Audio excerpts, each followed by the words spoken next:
This story is titled, My Parents Siding with My Golden Brother After He Impregnated My Fiancée Just Before Our Wedding. When his betrayal exposed their deceit, I severed all ties and plotted a revenge that would leave them devastated. Hey Reddit, it's 4:30 a.m. and I'm sitting here with bloody knuckles, barely holding myself together. I need to write this down while I process this complete disaster of a situation. Maybe sharing this will help someone else spot the red flags that I missed. Let me give you some background. I have an adopted brother. I'll call him Marcus. Since the day my parents brought him home when I was 4 years old, he's been the golden child of our family. It was like they built their entire world around this kid, while I became an afterthought in their lives. I felt like a backup quarterback who never gets to play a single game. Looking back, maybe it was overcompensation on my parents' part. Perhaps they felt they had to prove they loved him just as much as they loved me. Actually, no. They loved him more precisely because he wasn't theirs by blood. Every birthday, every Christmas, every time we were in the same room, they always went the extra mile for Marcus. Meanwhile, there I was, their biological son, the one who didn't need the special treatment according to them.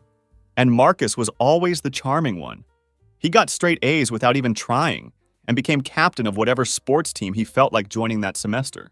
I was just the regular biological kid they already had. Don't misunderstand me. My parents fed and clothed me and provided all the necessities. But there was always this underlying feeling that Marcus could do no wrong, and I was just supposed to accept it. My dad even missed my high school graduation because Marcus had a tennis tournament on the same day. That kind of stuff became normal in our household. Fast forward to the present. I'm 29 now, and Marcus is 27. He works at some prestigious consulting firm in Chicago, drives a Porsche, and lives in one of those downtown penthouses with the glass walls and spectacular views. I've always wondered if part of him felt like he had something to prove. If being adopted meant he had to outshine me at everything just to secure his place in the family. Maybe he thought that being the better son would somehow erase the fact that he wasn't their biological child. He definitely succeeded at outshining me in their eyes.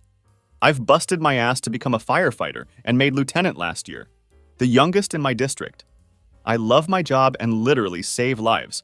But to my parents, that still doesn't compare to Marcus's corporate achievements. I'm not making surprise trip to Italy money like the golden boy. Then I met Amy. Holy hell, she was everything I could have wanted. Smart, incredibly attractive, and genuinely funny. For once, I found someone who saw me as David, not just as Marcus's brother. She works as a UX designer and has this awesome sleeve tattoo of sacred geometry that somehow still looks professional and classy in her work environment. We dated for 3 years, and when I proposed, she said yes without a moment's hesitation. That's where everything started to go catastrophically wrong. My parents, of course, insisted that Marcus help with the wedding planning. He's got connections, David, they said. He knows all the right people. Amy thought it was a great idea, too. I mean, who wouldn't want a fancy wedding at half the price? So Marcus volunteered to handle all the hotel arrangements for the wedding party and related logistics. You've got enough on your plate with your work schedule, bro, he told me with that winning smile of his. Let me take care of it. He even showed me screenshots of the bookings on his phone. Always the helpful one. Always there. But looking back now, I realize he was like a snake waiting for the perfect moment to strike. So there I was at the rehearsal dinner, and everything seemed to be going smoothly until I realized I hadn't seen Amy for about an hour. She had texted saying she was feeling overwhelmed and needed some air. I figured it was just normal bride jitters or something like that. I tried calling her, but it went straight to voicemail. That's when I noticed Marcus was gone too. Someone said, probably went to grab more ice, but his car wasn't in the parking lot. Something in my gut felt wrong. It was that same feeling I get when I walk into a too quiet room during a fire call. I opened Instagram to message Amy and saw she'd posted a story for just a second before deleting it. But I caught the hotel room number in the background, room 312. It was different from the one we were supposed to be staying in. Here's the thing about being with someone for 3 years. You know their phone passcode. Amy never changed hers. It was always her sister's birthday. I checked her recent texts with Marcus. There were lots of wedding planning messages, but then more personal stuff. Flirty, can't wait to see you tonight kind of texts. I took the elevator up to room 312 and used the spare keycard Marcus had given me, in case of emergency. The irony of that still gets to me. The hallway was dead quiet except for my footsteps and some ice machine humming in the distance. My hands were shaking so badly I almost dropped the keycard. When the door beeped green and opened, they didn't even hear me come in at first. I didn't yell or slam the door.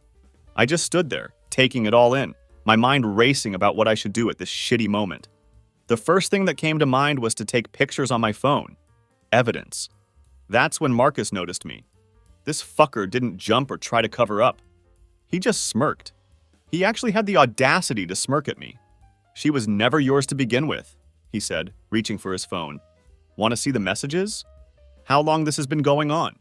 How she comes to me every time you're working those 24-hour shifts." Amy was crying, seemingly doing it involuntarily. "David, please," she pleaded. "I can explain. It's not what..." Her voice trailed off because there was no explanation that could justify what I was seeing. I exhaled slowly, rolling my shoulders back. That was the moment he sealed his fate. It wasn't when he took her from me, because looking at Amy now, I realized she wasn't even worth stealing. It wasn't when he crawled into bed with my fiancée, or when he spent years leeching off everything that should have been mine, acting like he was entitled to it. It was right then, when he thought he had won, when he decided to gloat. I smiled. A cold, knowing smile. The kind that says you're about to regret everything. "Yeah," I said, stepping forward. "And you were never built to keep it." Then I swung. I caught him with a right hook that connected solidly with his jaw. He stumbled backward, surprised that his usually calm brother had finally snapped. We crashed into the hotel desk, knocking over lamps and the TV. Amy was screaming for us to stop, but I was beyond listening. Marcus got in a couple of shots, but he didn't stand a chance against someone who carries people out of burning buildings for a living. I tackled him into the bathroom door, splintering it. "You take everything!" I barked, driving my fist into his smug face again. "And for what? Her?" I let out a sharp laugh, shoving him back like the worthless parasite he was. "You didn't steal anything, Marcus. You just took out my trash." He staggered, barely staying on his feet, finally realizing he was never built to go toe-to-toe with a man who actually earned what he had. Hotel security finally pulled us apart. My knuckles were bleeding, and Marcus's eye was already swelling shut, his lips split and bleeding. As they dragged me out, I looked at Amy, who was clutching the sheets around her like they could somehow protect her from the mess she'd made. "Keep the ring," I said, my voice weirdly calm. "It's fake anyway." It wasn't fake, but watching her face fall was worth the lie.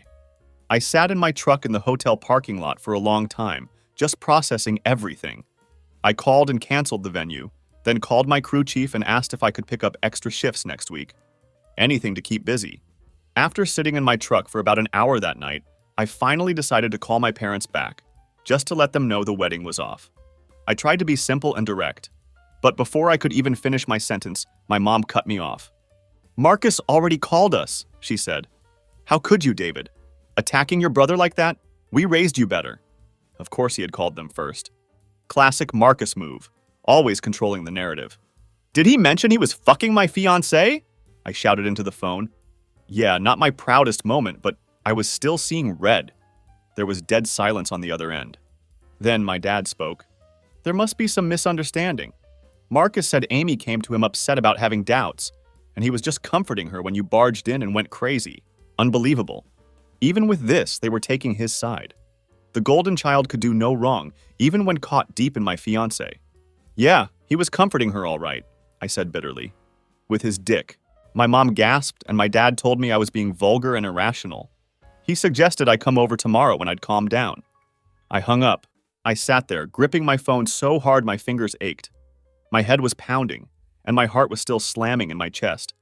But I wasn't even sure if it was anger anymore. It felt like I was free-falling, like my entire life had just split down the middle, and I had no idea where I was going to land. Amy was gone.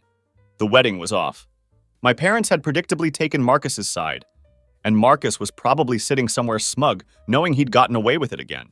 There was one question that was eating at me. How long? How long had this been going on?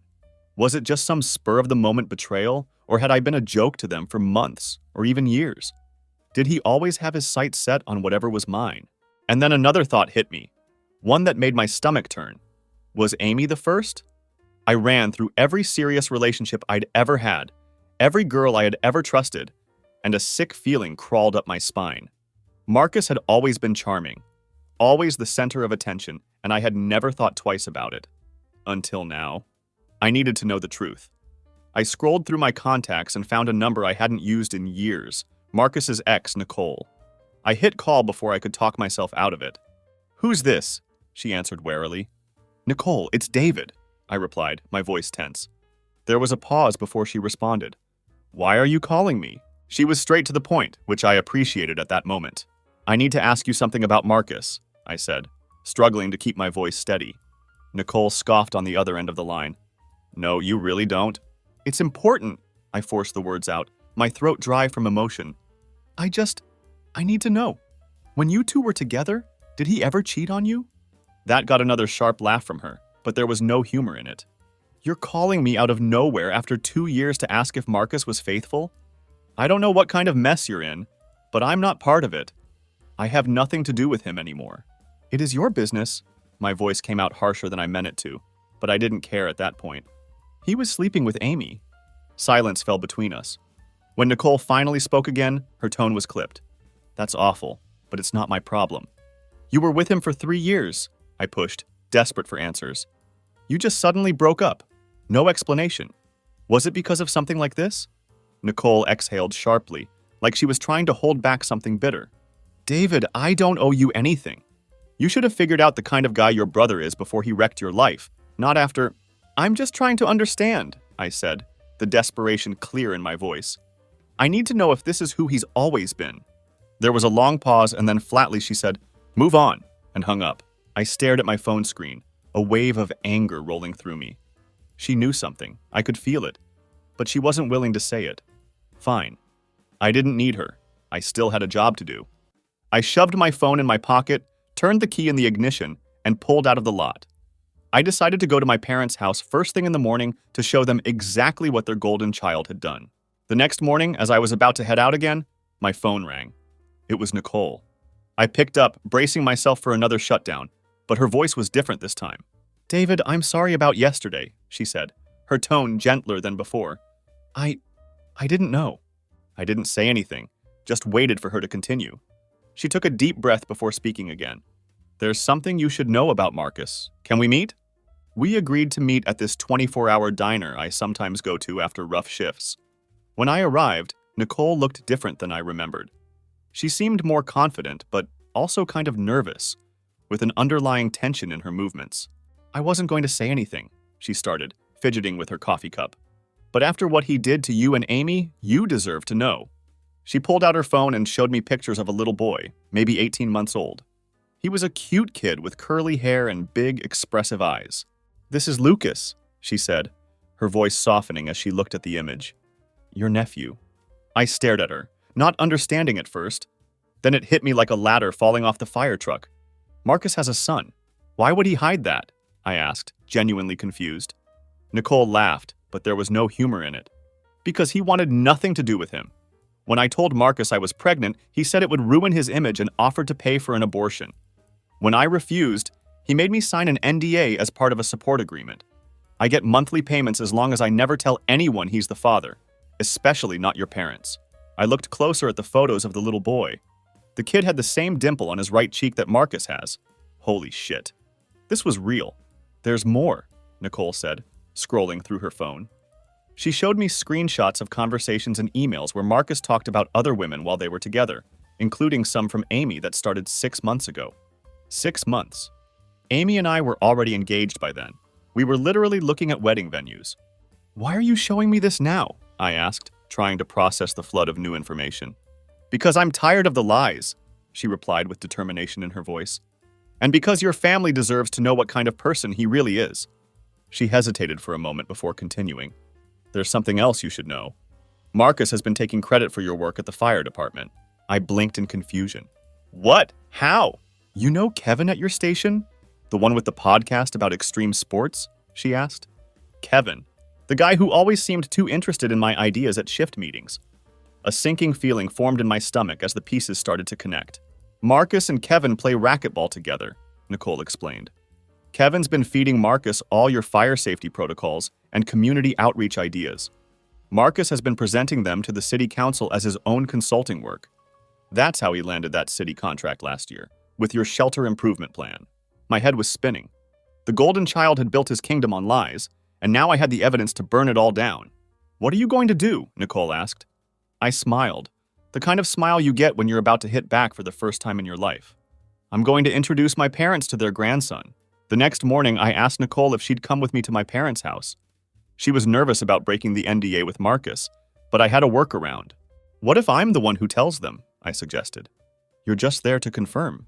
She thought about it for a moment, then nodded. I think that works. So, Sunday evening, we showed up at my parents' suburban home, the same one where they have a trophy case dedicated to Marcus's achievements, while my fire department commendations are stuffed in a drawer somewhere. When my mom opened the door and saw Nicole, she looked confused. Nicole, what a surprise, she said, clearly caught off guard. We haven't seen you since, well, it's been a while. She's with me, Mom, I said, walking in without waiting for an invitation. My dad was in his usual armchair, watching golf. He looked up, frowning when he saw my still bruised knuckles.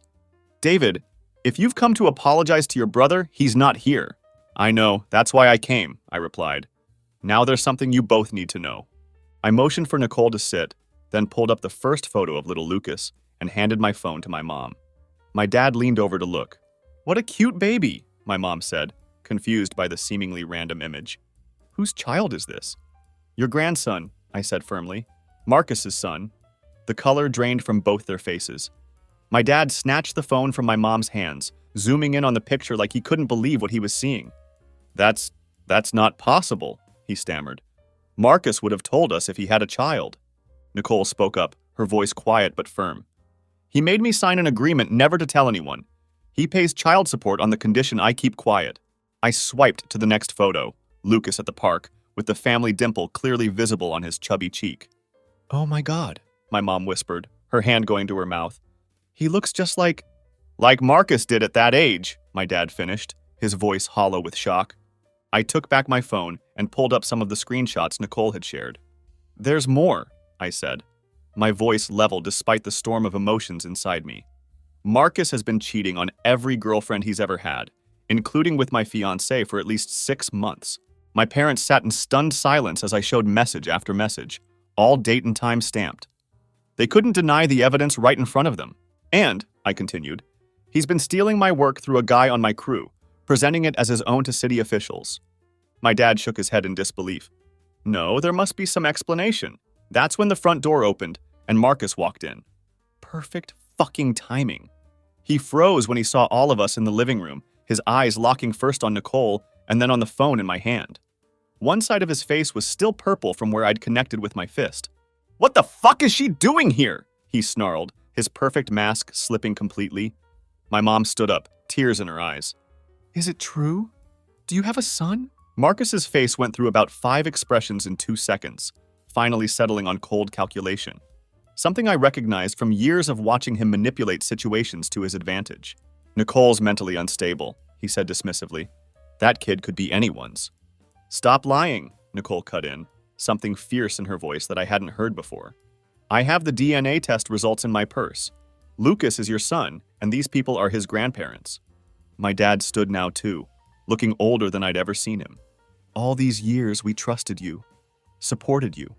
We always tried to make you feel like you belonged. His voice was trembling with emotion. And this is how you repay us? By lying? By hurting your brother? Marcus laughed. That condescending laugh I'd heard 1,000,000 times throughout our lives. Oh, please, poor David.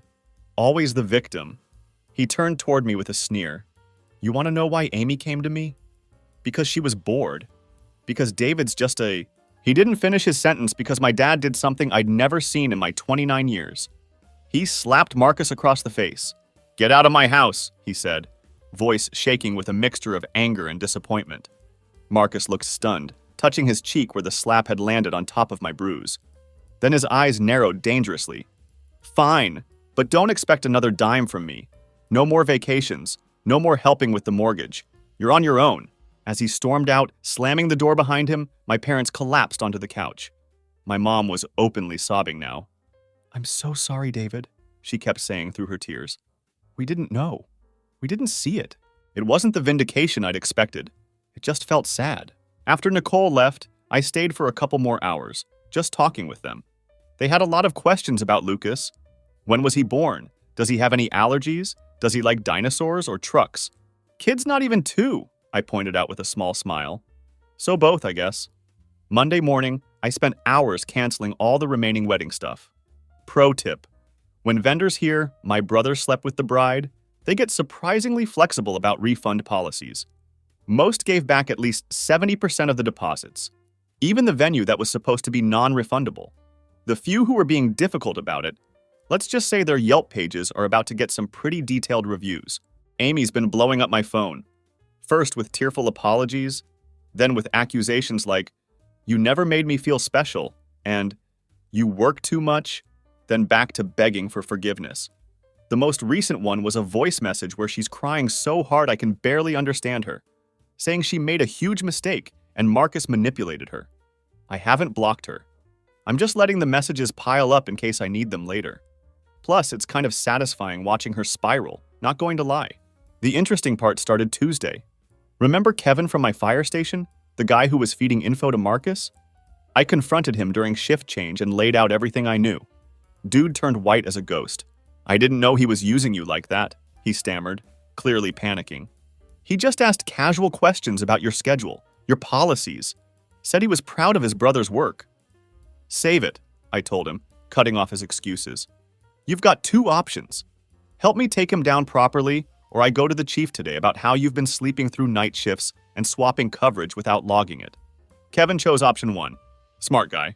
With his help, I compiled evidence of all the times Marcus had used his connections to get special treatment, including the consulting he did for the fire marshal's office, where he basically took my safety improvement suggestions from family dinners and presented them as his own to city officials. I sent everything directly to the ethics committee at Marcus's company, with timestamps showing these were my ideas that predated Marcus's innovations by months. I included a nice little note about how he'd been billing the city for expert consulting on fire safety protocols developed by an actual fucking firefighter. But I didn't stop there. Remember how Marcus was so insistent on handling the hotel arrangements for the wedding? Turns out he put everything on the company card. The premium suites, the champagne, all of it, filed as client entertainment expenses. The corporate fraud cherry on top of the intellectual property theft sundae. Wednesday morning, I got a call from Nicole. She was crying, but happy tears this time. "They called me," she said, her voice full of emotion. "Marcus's parents. They want to meet Lucas." Turns out my mom couldn't wait. She'd asked me for Nicole's number and called her first thing Monday morning. They arranged for a park meetup on Thursday. "I don't think Marcus knows yet," Nicole said. "He hasn't changed the child support deposit or anything." "He will soon," I told her, feeling a grim satisfaction. Sure enough, Wednesday afternoon, my phone blew up with texts from Marcus. "What the fuck did you do?" "My boss just called me in for an emergency meeting." "You fucking snake." I didn't respond. Just let him stew. Thursday morning, I was on shift when the station TV caught my eye. Local news was showing Marcus's consulting firm. The ticker at the bottom read, "Local consultant suspended amid ethics investigation." My captain saw me staring and clapped me on the shoulder. "Isn't that your brother's firm?" "Yeah," I said, trying not to smile too obviously. "Huh," he said thoughtfully. "World's full of assholes trying to cut corners." Then he narrowed his eyes at me. "You look way too happy about this. This have anything to do with your wedding getting canceled?" I just shrugged. Cap's a smart guy. He figured it out and laughed. "Remind me never to piss you off, Lieutenant." That day, Amy showed up out of nowhere at the station. She looked like hell. Puffy eyes, hair a mess, that whole feel sorry for me look. She had probably practiced it in the mirror before coming. 2 minutes, she begged, her eyes wide and pleading. "Please, David, I made a horrible mistake." I didn't say anything, just turned and walked toward my truck. If she wanted to talk, she could do it where my crew wouldn't have to watch this pathetic display. She trailed after me, desperation evident in every step. "I don't know what I was thinking," she started as soon as we were out of earshot. "Marcus was just so attentive, always there when you were working those 24-hour shifts." 48-hour shifts, I cut in, my voice cold. "If you're going to blame my job for you cheating, at least get the schedule right." She flinched but kept going. "That's not what I meant. I got caught up in the attention. He made me feel special, but it wasn't real. What we had was real." "Too late," I said, my voice flat and emotionless. "You made your choice. Live with it." "Please," she was crying now, her hands shaking like this was some kind of dramatic movie scene. I'll do anything. We can postpone the wedding, go to counseling. My phone buzzed with a news alert. I checked it and smirked before turning the screen toward her. The headline read, "Investment consultant fired over ethics violations and corporate fraud." The blood drained from her face. "Is that Marcus?" "Yep," I confirmed, not bothering to hide my satisfaction. "Guess his career's over. No more penthouse. No more Porsche. Hope it was worth it." Her mouth opened and closed a few times before she found her words. But he said it was just a misunderstanding, that they were jealous of his success. I let out a sharp, humorless laugh. "You believe that? The guy who lied about having a kid? The guy who screwed his own brother's fiancée? And you thought he was honest with you?" Her eyes snapped up in confusion. "Wait, what? Marcus has a child?" I pulled out my phone again, scrolled to the picture Nicole sent me, and held it out. A curly-haired toddler smiled at the camera. "Meet Lucas, your ex-fiancé's nephew." She stared at the screen, her face going through about 5 different emotions in 2 seconds. He lied to me." Her phone rang, Marcus's name flashing on the screen. She hesitated, then declined the call, her hands trembling. "What should I do?" I snorted, completely out of patience. "Not my problem." I yanked open my truck door and climbed in. "But if I were you," I glanced at her one last time, "I'd be careful. A guy who's lost everything? He's got nothing left to lose." I didn't wait for a response, just pulled out and left her standing there in the parking lot looking completely wrecked. I didn't care. This wasn't my mess anymore. As I walked back into the station, I ran into Beth, one of the paramedics I'd known for years. She had this way of making the worst days feel manageable, like she carried an invisible weight for everyone else. "You good?" she asked, glancing at Amy still standing outside looking like some tragic movie heroine. I exhaled deeply. "Yeah, just took out the last piece of trash from my life," she snorted. "About time." Then after a beat, "You ever going to let me buy you a drink? Or are you still on your lone wolf trust no one bullshit?" I blinked in surprise. I hadn't even considered dating again. But the way she said it, like it was just a normal thing, no pressure, felt different from anything I'd experienced before. "Give me a couple weeks," I said, half joking. She smirked. "You've got one." And then she was gone, leaving me standing there, suddenly wondering if moving on didn't have to be so complicated. And as it turned out, Marcus's mess was only getting started. Remember how his company fired him for ethics violations and fraud? Turns out that was just the beginning. The ethics committee didn't just fire him. They reported him to the Financial Regulatory Board.